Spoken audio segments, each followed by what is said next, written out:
Hey everyone, it's Jaffe from Medieval Mirage. I hope you're all doing well. Thanks for joining me.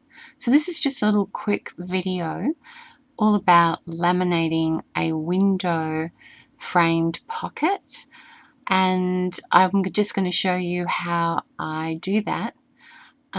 It's just another option. A lot of the times we use acetate or vellum or tracing paper.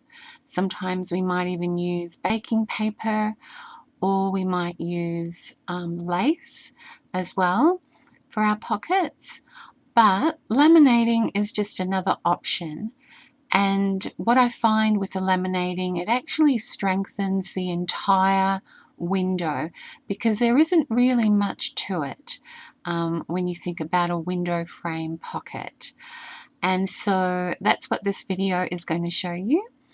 And if you want to see how I do assemble this type of window, I'll have that either linked below, or I'll have some cards at the end that you can click on.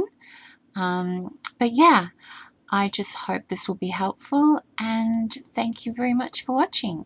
So here's the tutorial, and all the best.